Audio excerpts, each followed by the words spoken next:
alhamdulilahi rabbil alamin wasalaatu wasalaamu ala rasulillah wala seen mbokk imaam Ahmadou Mokhtar Kanté seen xarit seen wëllëre seen am di jàmm jóge sama marche di ci sant sunu borom subhanahu wa taala bokk na ci luy dolli wala luy maye wér-gu-yaram ma leen ci xirtal yéen yëpp di leen ci soññ bu ko defee ma dellu si ci mbiru gouvernement bi démb maa ngi def benn vidéo di ci tënk lépp lu aju ci taxawaayu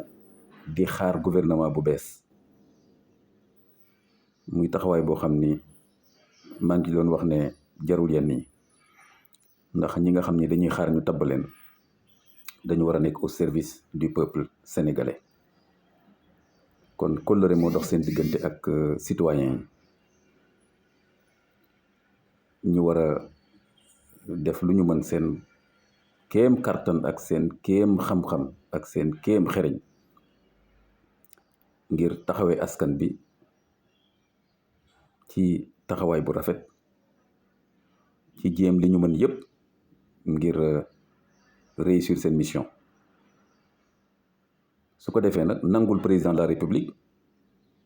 te fi mu ne nii mooy Macky Sall keneen ku mu doonoon nit dañ la koy nangul mooy charte réew mi moo ko jox sañ-sañ li ñuy wax prérogative mu tabb ay ministre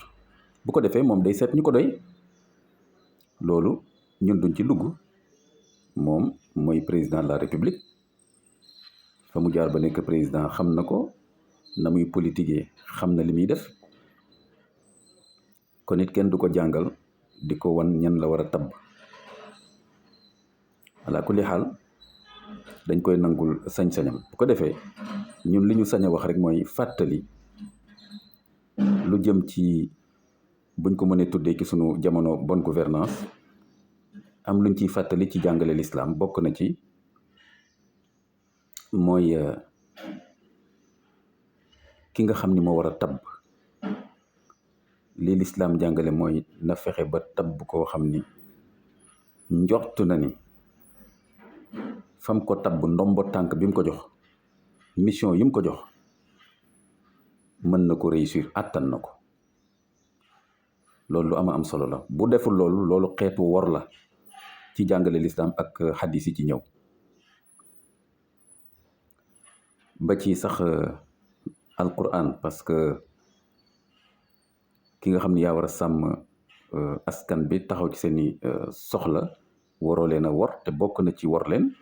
mooy nga jox ndomba tànk ak ay sañ-sañ ay nit ñoo xam ni mënuñoo faj soxla askan bi te démb maa ngi lay fàttali aaya ba inna allaha yamurukum an tuaddul amanati ila ahliha ngeen baal ñu ila ahliha kon na xanaa kay mu bett la ki nga tabb bett la tas sa yaakaar ci moom waaye bu dul loolu war nga seet bu baax jaar-jaaram ak lu mu attan ak njàngam ak xereñam ak expérience am nga doog ko tabb ci benn poste loolu kon ci côté président de la république loolu responsabilité am la ci kanamu askan bi waaye itam ci kanamu borom bi subhanahu wa taala kon bul tabb mukk ay cuune ñu tële ñoo xam ni mënuñu liggéey bi ñuy xaar ci ñoom duñ ci am résultat yi ñuy xaar ci ñoom te résultat kat mënut a nekk leneen lu rek faj soxla askan bi ku nekk si ñoom ci kéem kartanam ak kéem moyens yi ñu ko jox ak kéem sañ-sañ yi nga xam ni ngeen baal ñu moom la am beneen tomb bi mi ngi jëm ci ministres yi ñu tabb bu ci kenn gis sa bopp ku nekkee da nga war a wax ni man de kon sunu boroom mel na ni daf ma bëgg bindal ay tuyaaba daf ma bëgg ubbil aljanna ndax tabb nañ ma ci poste boo xam ni mën naa ko cee jaamu def loo xam ni dana ko gërëm kon ku nekk ministère bi nga yore jàppee ko benn œuvre cultuelle jàppee ko loo xam ni mën nga cee jaamu yàlla subhanahu wa taala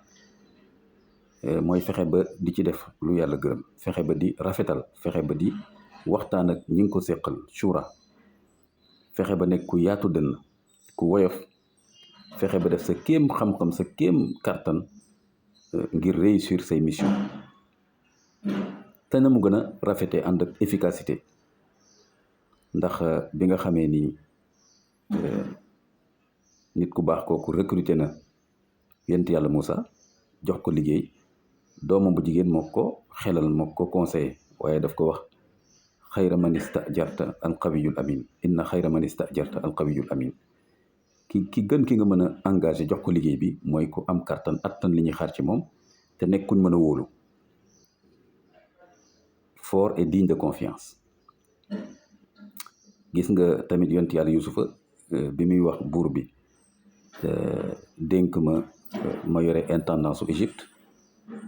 daf ko wax inni xafidun alim ndey ku mën a sàmm laa ku mën a toppatoo laa waaye itam ku xam mbir yi laa donc je suis bon gardien et bon connaisseur kon ministre bu nekk na fàttaliku jàngale yooyu ci l'islam même bu dul ci l'islam bu ñuy wax rek ci bonne gouvernance loolu mën nga wax ne ay valeurs yoo xam ne la képp ku gëm bonne gouvernance bëgg koo joxe war nga ci mën a bàyyi xel léegi nag di ñaanal ministre yëpp ñu réussir seen mission parce que buñ ko réussiré askan bi yëpp lañ ko réussiral buñ ci échoué ñun ñëpp lañ ko échoué yal na leen yàlla defal tawfiq pour le meilleur du Sénégal wa axiru daawana an alhamdulillahi rabbil alamin